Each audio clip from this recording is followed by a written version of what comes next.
Hello and welcome to the Quietly Visible podcast. I'm your host, Carol Stewart, founder of The Bounding Solutions and author of Quietly Visible, Leading with Influence and Impact as an Introverted Woman. And this is a podcast for introverted women who want to thrive as leaders and in life. And today's topic of conversation is all about grace in leadership. And my guest, who will explain what grace in leadership is Monique Thomas, and she's a consultant psychotherapist, a writer, and founder of Stilled Therapy and Consultancy, where she designs and delivers psychologically informed, compassion-led interventions for individuals, organizations, and teams navigating high-pressure environments. Her work helps build emotional resilience, improve retention, and move people and systems beyond pressure towards sustainability, rest, and deeper connection. And I think that's something that all leaders can benefit with. Now, our conversation is going to be looking at beyond pressure, leading without pretending. And I know that many introverted women leaders feel that they do have to pretend, and how grace creates space for introverted women to thrive. So hello, Monique, and welcome. Hi, Carol, and thank you for having me, and thank you for the introduction. Pleasure to be here. It's great to have you. So before we start delving into the topic, tell us a little bit about who Monique is. Who Monique is. So as you said, I'm a psychotherapist, and I also have a background as a singer. You may know, you do know actually that, I think you do know that, don't you, Carol? I have a background as a performer, songwriter.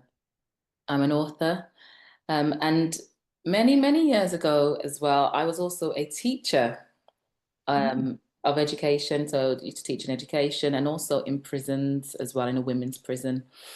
Aside from, I guess, what I'm doing work related, I'm also a mom to 3 boisterous little boys who I've just returned from Spain. No, it's not from Spain, from France with. Sorry, we've been on our first family road trip for 2 weeks, which was an incredible adventure.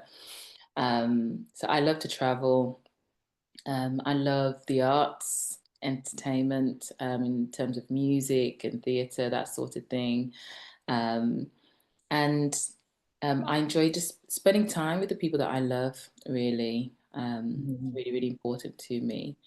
So that's a little bit about me. And your holiday sounds amazing. So listeners, we were talking about that before we went live, and she was telling me about her adventurous driving around all over France, never having driven there before. That is that's courageous. Yeah. And although there was a lot of driving, I was saying to you, 2 weeks really, we went from the Alps to the Riviera to the Midwest and the Brittany area before finishing up in Paris. So there's lots of driving, but there was lots of presence between us as a family, and lots of adventure, lots of beauty. I find that taking in natural beauty with, so this, the mountains, the sea, some beautiful sunsets I took in on that trip, and then just the architecture and the design, the cute little streets in the old towns. Oh gosh, just thinking about it. I find it actually brings me into a space of deep rest.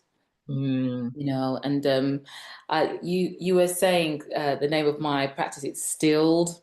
So it's STLLD.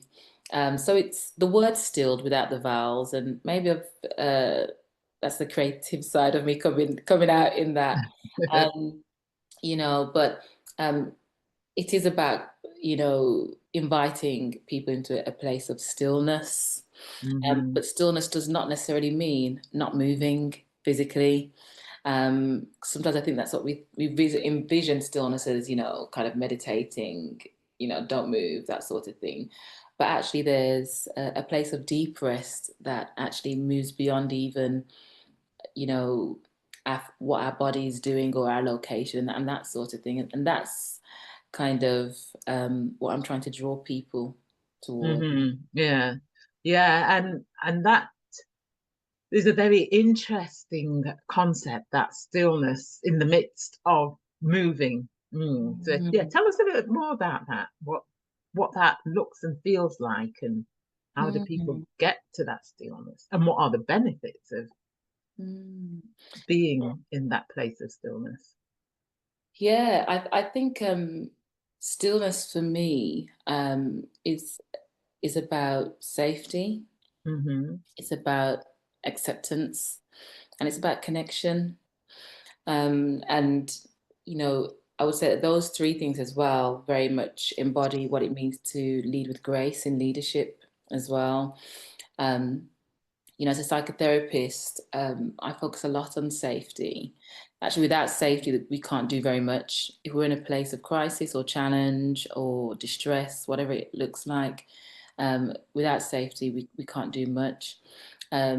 So we talk a lot about nervous system regulation. And I find that, with clients, um, understanding and having the psychoeducation around that is really, really useful. Um, but what is it that helps to ground me? Yeah. And Mm-hmm. so I feel grounded by the waves. When I hear the waves washing over me, I feel grounded.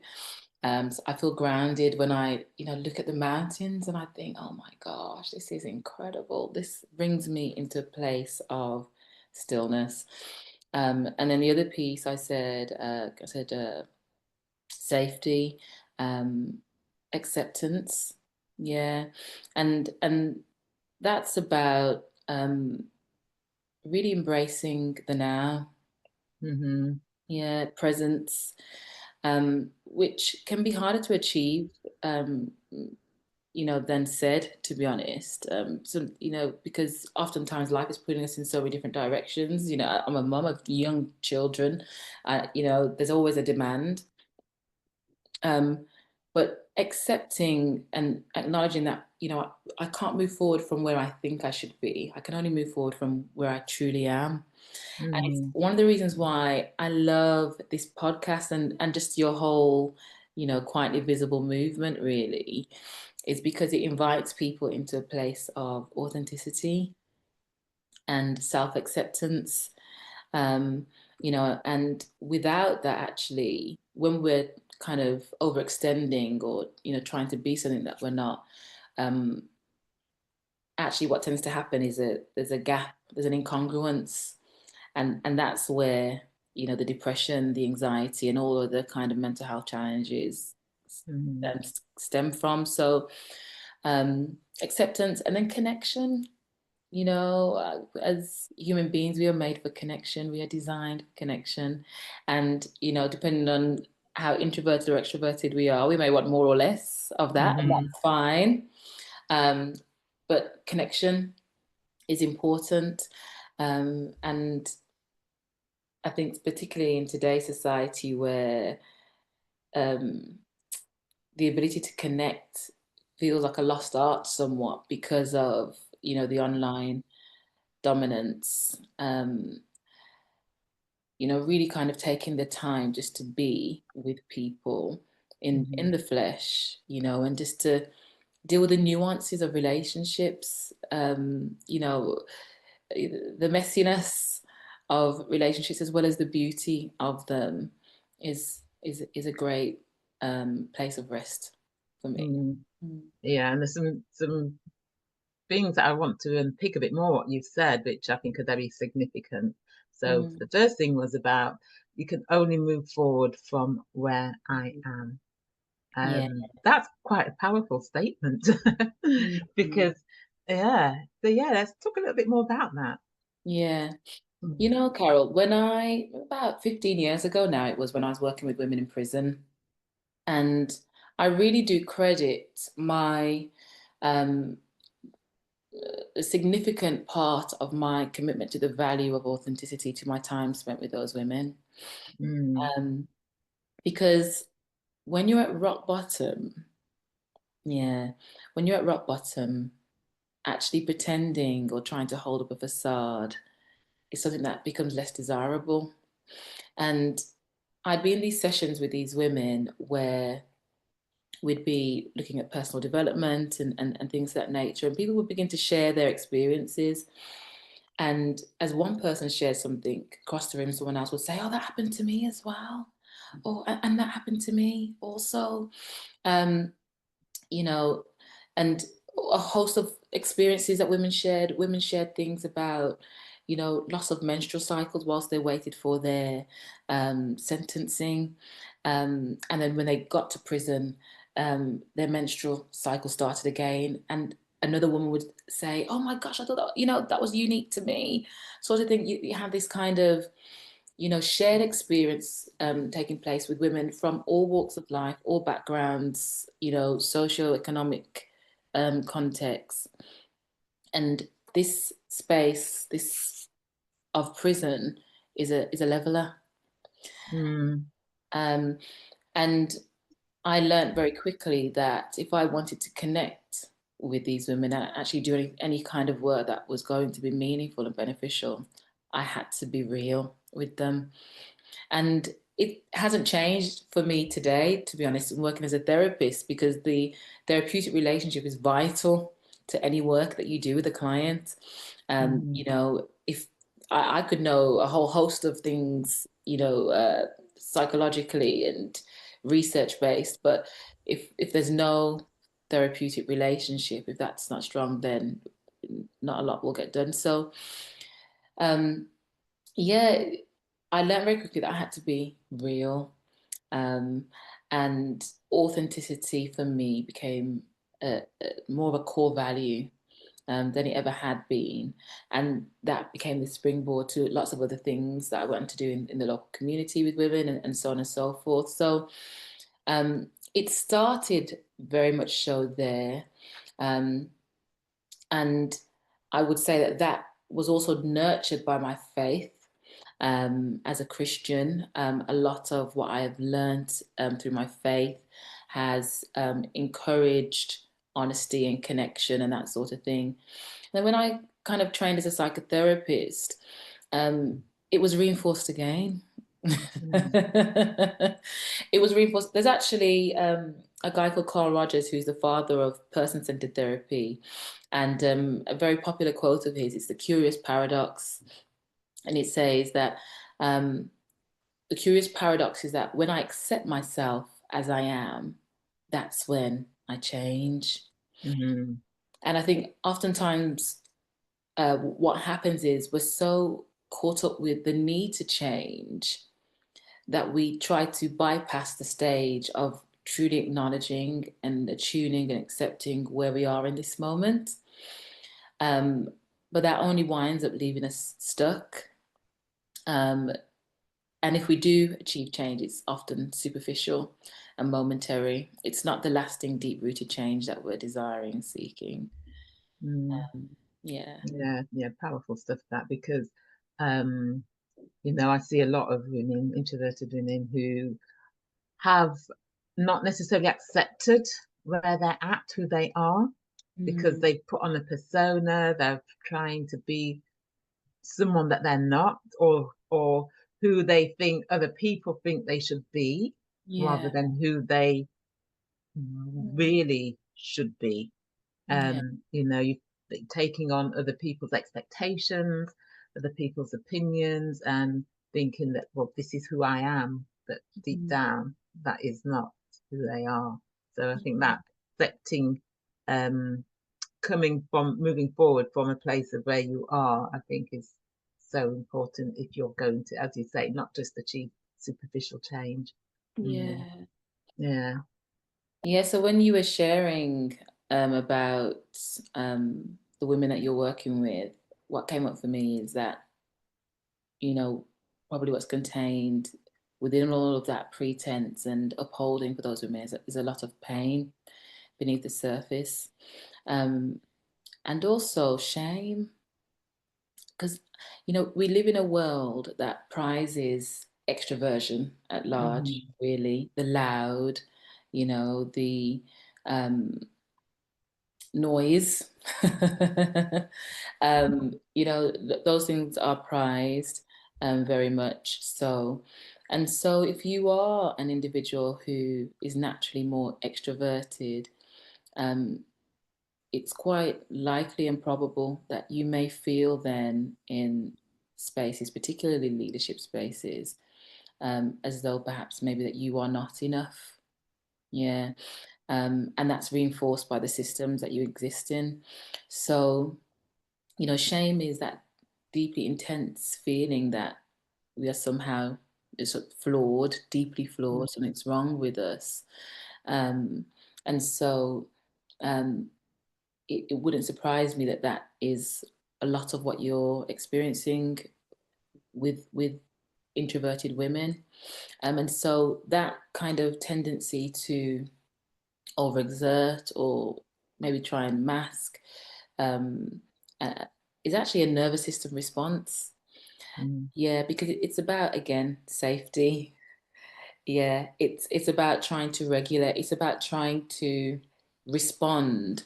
So there's a threat that's been perceived there, although that might not be identified as such on the surface, but that's what's happening. There's a threat that's perceived, and that puts me then into a dysregulated state, which has me then maybe overextending. It can lead to self-erasure, people pleasing, these sorts of patterns of behavior, um, which can be a difficult cycle to break, and takes a lot of courage to break as well. Um, you know, so again, I really do think this is a fabulous space. Yeah, thank you. And yes, what you said is what I see is that people are it's a form of, without sort of realizing it, it's like it's a form of protection for themselves. Mhm. They're trying to make themselves secure by exhibiting these behaviors or trying to fit in or Yes. trying to please other people Yeah. to give themselves that safe space where they feel Mm. secure. The other thing that you touched on is about connection, and somebody who has done a lot of research around belonging and Mm. belonging at work. It is so important, and people think that because someone is introverted that they don't. Some people think that they don't want that connection, but as you said, everybody Mm. needs connection. We are built to. We weren't built to live this life alone. Well, we weren't created to live this life alone, should I say? Mm. Um, so yeah, that connection piece is so important. Yeah, Mm. it really is. It's also how we regulate Mm. connection with others, and finding those spaces where we can truly be ourselves. So there's a self-acceptance piece, but then is also the piece about having those relationships where we are seen, we are valued for who we are. They're safe spaces, trusted spaces. Therapy can be one of those spaces as well to help Mm. regulate and, you know, nurture that within us so that we can confidently go out to do that more. Um, but it's absolutely vital. And um, I think sadly what can happen is because maybe shame takes root, and we feel deeply flawed, and like we can't belong, what can happen with some people, so they may not overextend and, you know, do all of that stuff. They may actually withdraw, Mm. as in they end up isolating, withdrawing from connection, which has a compound effect, really. You know, so, you know, that's one of the key flags, red flags, if you like, you know, when you're looking at your well-being and thinking about how am I doing here? You know, am I connecting? You know, do I have any connections that feel life-giving and safe and grounding for me? Mm-hmm, mm-hmm. We need that. We absolutely do. Yeah, and you talk about grace in leadership. Um, Tell us a bit more about that. What is grace in leadership? So I mentioned before that, you know, my Christian faith has informed, I guess, a lot about how I work. So the concept of grace, and we use that word a lot, um, as a spiritual term, it's about not needing, about our healing, sorry, not being dependent on our performance. Mm-hmm. Yeah. And that's from a spiritual standpoint, but it also has a lot of application for me in terms of my work, because I am looking for ways in which I can invite clients to work with me and to cease from performance. Yeah, which links to sort of things that we've already spoken about, around acceptance.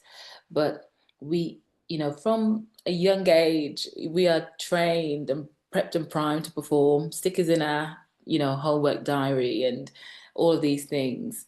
And so the concept of non-performance is actually quite radical, for the world we live in. We live in a society built on capitalism and colonialism and individualism, and um, being able to produce and perform and deliver at a oftentimes unrealistic, uh, level is prized, and even stress is rewarded. And the cost of success is often not recognized. So for me, a grace approach to leadership is about pulling back from the space of performance, um, Mm-hmm. not productivity, but pulling back from this kind of a culture whereby we work ourselves to the point of burnout. Yeah. Mm-hmm. Um, and my background, as I said, is entertainment, and I have a particular passion for working with performers, um, and people who are in kind of high demand contexts as well, where they are required by the nature of their work to deliver consistently at a high level, um, oftentimes with little rest, maybe as well. So how do we, kind of respond to demand? How do we, create a culture of care sustainably? So, that allows us to facilitate the work that we want to do, but also retain who we are. That doesn't require us Mm-hmm. to throw away our authenticity, and doesn't require us to consistently jump through hoops, in order to feel as though we are enough.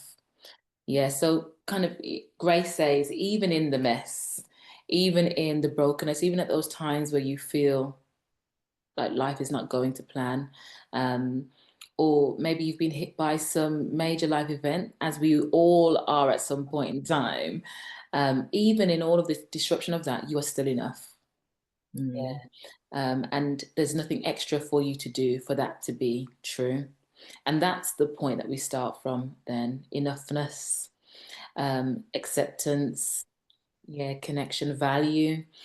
And I believe that makes a huge difference to the work that we can do.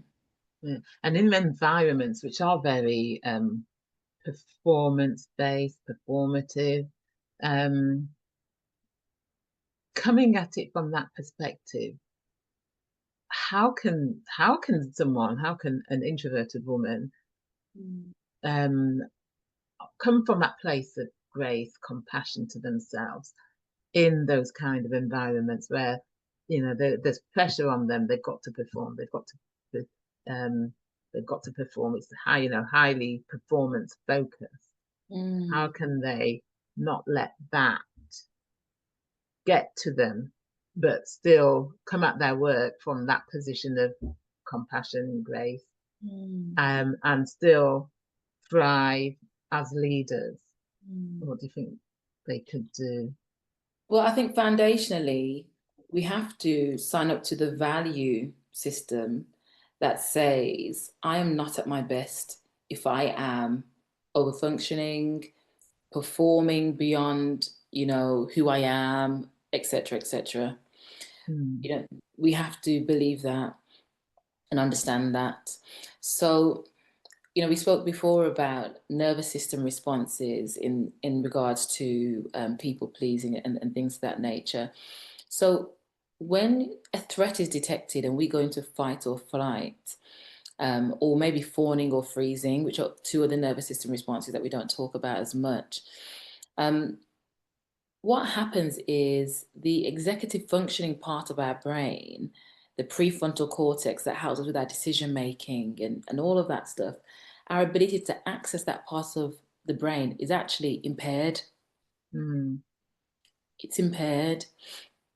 And if we, there's nothing wrong with the fight or flight system. Yeah, if we're crossing a road, we need to get out the road very quickly. When you are in fight or flight, or a threat response, there are certain things that you notice in your body that are happening. You might notice heart rate quickening, sweaty palms, upset tummy. There are a number of different symptoms that people have. If we remain in that state for a prolonged period of time, actually what we begin to invite on is chronic stress, which has the potential then to lead to the point of burnout. And I saw your article actually this week about, I saw it come through and I thought, oh, that's interesting, because, that's the fruit. And I often speak to clients who are on the way there, or they've gotten there. And the thing is, when you've gotten to that point, the journey back is not so easy. Yeah, it's not a quick fix. It's not a couple of weeks off work. It's a lot more challenging. And so actually listening to ourselves, listening to our bodies, and honoring our bodies, because I think, I would say there's definitely an improvement now, but historically, there's been a very dualistic kind of approach to mental health, and we have not always trusted the wisdom of our bodies. But what is my body telling me? Yeah, I speak to clients who will say to me, I'm in the meeting. I should know what to do. I should know what to do, but I can't think. Yeah, because the brain has gone offline. Your brain is saying to you, I cannot keep going on like this. And so it's just switched off. Yeah. So clients experience what we call disassociation. So that they're in the room, but they don't feel present. Yeah. So these are some of the signs and symptoms that I'm pushing myself beyond actually what is healthy for me. And so having an awareness of the signs of burnout, having an awareness of the signs of stress in our bodies is important. And I think that's something to be aware of. And then, honoring that, truly honoring that and listening to ourselves is key. And then, it's a bit paradoxical, because on the surface, we think to ourselves, if I slow down, I'm going to be behind the pack.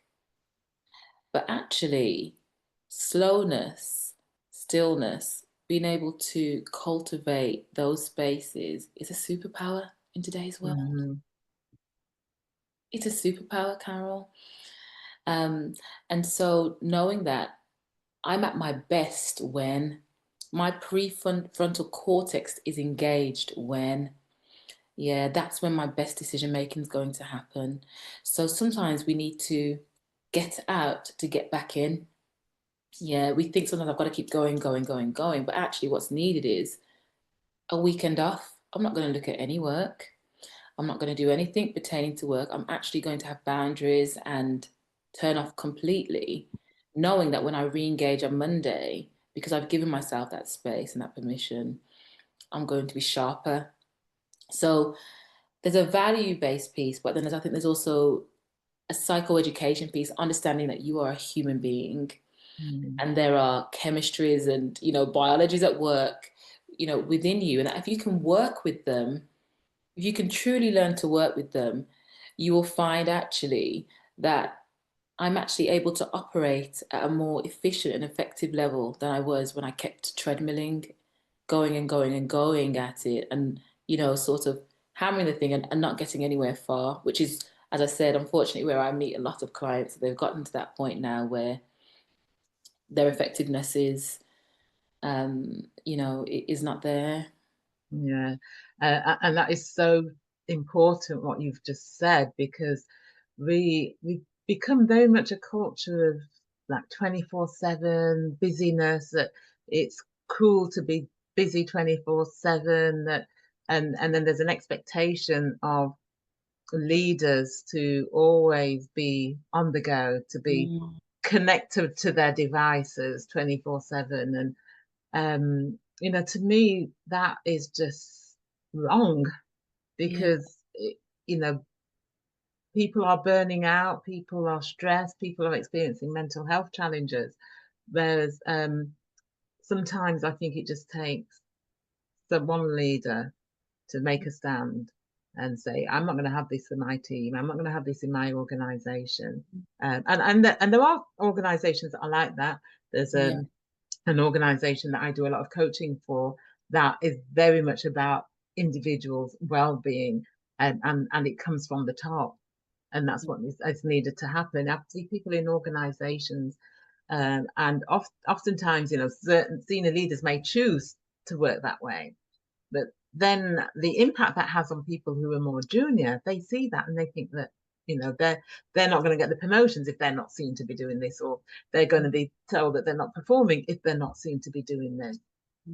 So I do think we need a culture change, yeah, in that yeah. regards. Yeah, I agree wholeheartedly. And even just hearing you say that, I'm not going to get the promotion if I don't do this, or I'm not going to be here, where is the location of your value, Mm, the location of your worth? And this is why it has to be a values-based, uh, work and conversation. It's got to start from your values, and the things that you hold as important in life. Um, that's got to shape, or that's the only way that you will shape this conversation for yourself and for your organization. So, as you said, it's the organizations where it's working well, it's coming from the top. mm-hmm, And I feel very, as I said, strongly about kind of having a systemic approach to working with organizations, because, one therapy session might take the edge off. Somebody's going through it in your workplace. Maybe 6 sessions will take the edge off. But actually, all of us have mental health, and our mental health exists within a context for all of us. And I would say to you, Carol, that the majority of clients that I work with are having a normal response to the pressures of life. mm-hmm, And what happens is if we don't acknowledge the environment and the systems that we are within and working within, we can actually end up pathologizing ourselves in a way that is disempowering and unhelpful for change. Yeah. mm-hmm. Um, because our environment matters. Our environment matters, and we need to be able to critique our environment, and discern what is going on within me separately from what's going on externally, outside of me, and look at where the overlap is, maybe. But, I meet and work with a number of people who are then medicating environmental issues Yeah. within their chemistry. Mm-hmm. Yeah. Honestly, I mean, it's it's painful when you see it over and over and over again. And don't get me wrong, I believe that there's a place for medication in mental health. Mm-hmm. Um, but what I see more commonplace, is the medication of social issues. Um, you know, for all the reasons really that we're outlining today. Systems are stretched, GP surgeries are stretched. I was working with a GP surgery recently, and they said, more than 50% of the issues that they are dealing with now are mental health issues. Right. Yeah. And as you said, a lot of the issues that people are facing are because of the environment. Yeah, As if we fix the environment, then we would have people who are healthy body, healthy in mind. Yeah. Mm, And I think yeah. it also advocates then for having a holistic response to well-being, one Mm-hmm. that honors the biological piece, because sometimes our chemistry is off and it is working against us, and we need to be aware of that. A lot of women going through menopause and various things, I see that. But then also the psychosocial. And something that I think is an underused resource in mental health, and that's not just because of my personal faith, but spirituality. I think it's Mm-hmm. a very, very underused resource in mental health, but having a holistic response to our well-being is vital. Is vital.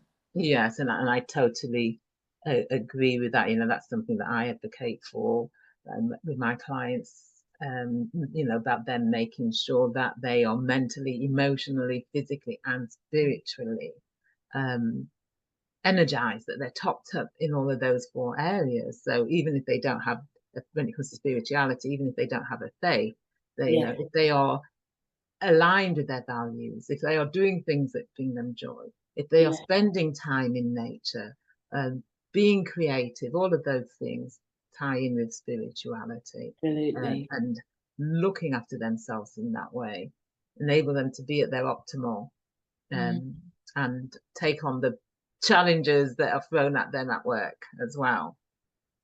And absolutely. another thing I want to sort of touch on, Mm, um, which is about systems that reward visibility.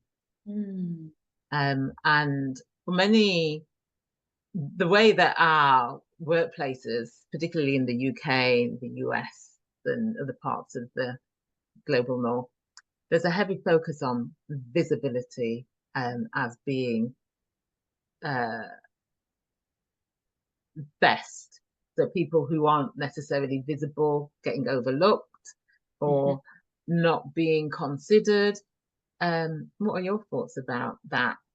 Why we have so many systems that have a great emphasis on visibility over depth? Mm. Yeah, I agree again. And I think it's a combination of things. I think, just saying briefly about having systems built on capitalism, Mm-hmm. colonialism, and individualism. I think those things cultivate that within us, So in a culture that's very individualistic, it's about me. It's not about Mm-hmm. not about the we. It's about me. So I've got to make myself seen, heard, and visible. Um, and so you know, within that is an undervaluing of the team, the collective, um, and, the sense that each person brings something unique and valuable to make this whole thing work. Um, and, you know, I think in actuality, we all know that, what's on the surface is really just the tip of the iceberg when it comes to um, systems working, organizations working, that sort of thing. Um, but once again, it's something that has to be cultivated as a value within those systems and within those, teams and structures. And if it's not, if the stage is prized, um, sort of thing, then the goal becomes the stage. Mm-hmm. Yeah.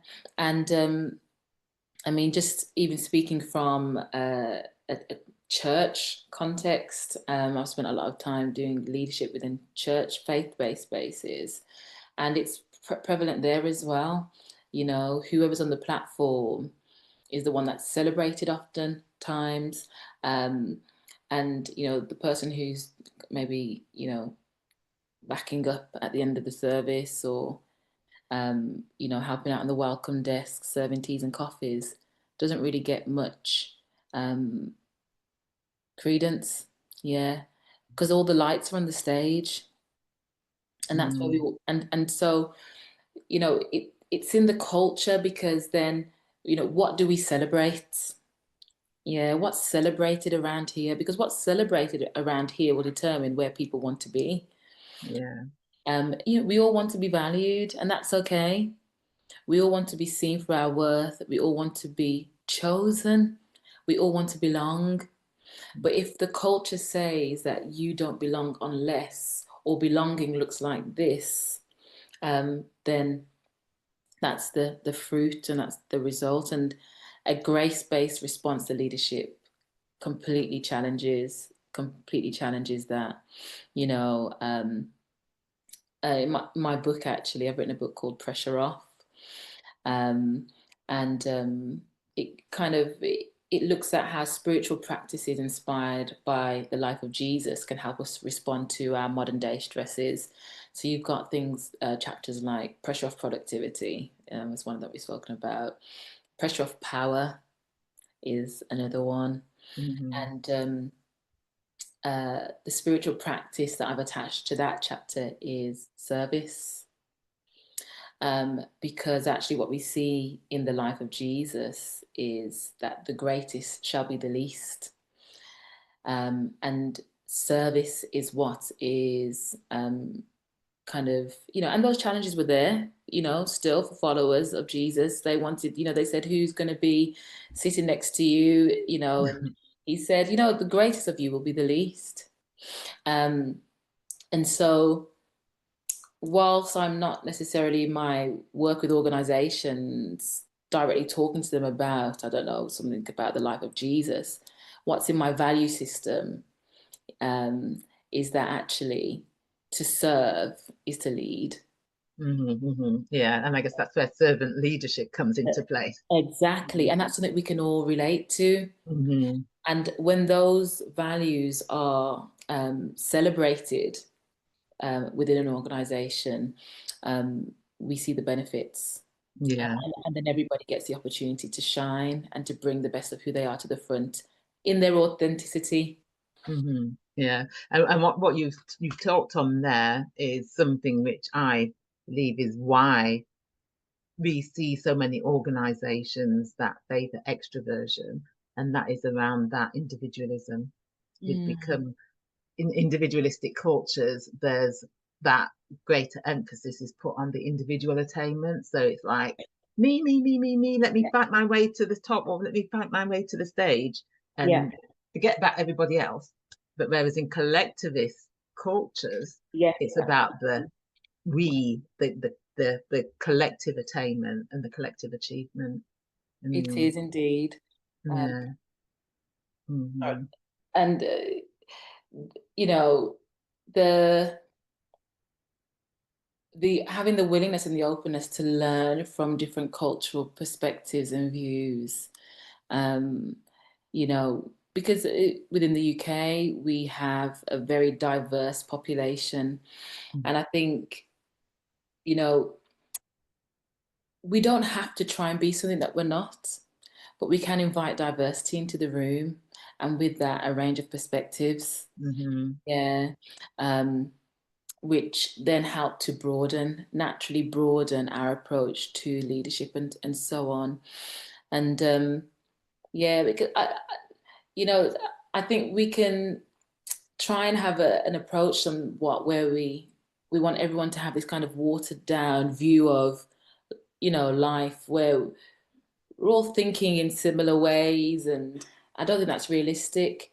I think, there's space for us all to show up as we truly are with our perspectives, but collaboratively, in a collaborative way. Mm-hmm. That's what brings the richness. That's what brings the richness to our leadership, to our organizations. So, if you've come from an individualistic culture, that's fine.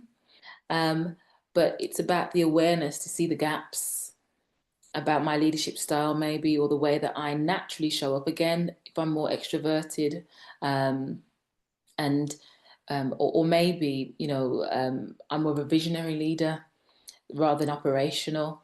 It's the same principle, really, about valuing, um, all parts and of what's required, I think, to Mm-hmm. make this whole picture. Yeah. Yeah. And I think that's a great Mhm. um, way to end our conversation. That, you know, we need the whole parts, not Yeah, just the one part to make things work, to make the team work, to make the organization work. So absolutely. thank you. This has been a very interesting discussion. We could have gone on to so many different topics there, the collectivism, the individualism. Yes, yes, yes. Yes, that's yeah, so thank you so much, Monique. It's been a really interesting discussion. Thank So you for having me. if people want to find out more about you and your work, where's the best place for them to go? Yes, so you can visit my website, which is stilledtherapy.com, and stilled is the word stilled without the vowels, so STLLD therapy.com. And you'll find all my contact information there, phone number, email. I offer, if anyone wants to work in a therapeutic space or even organisationally, I also offer a free consultation, which you can book through the website as well if you want to find out a bit more. And I'm on LinkedIn, like lots of us today as well. So yeah, look forward to hearing from you if you'd like to get in touch. Thank you. So listeners, do go check out Monique. She shared some wisdom here. She shared knowledge. She shared insight. So do check her out. Go to her website, follow her or connect with her on LinkedIn. And we will put the links in the show notes so that people can easily find you. So thank you, Monique. Thank you, Carol. So thank you for listening, everybody. And like I said, do go check Monique out, go visit her website, find her on LinkedIn. And if you are looking to increase your confidence, influence, and impact, if you haven't completed my free assessment, go to aboundingsolutions.com. There's a free assessment that you can complete that will give you ideas about areas that you can focus on. And so until the next time, bye.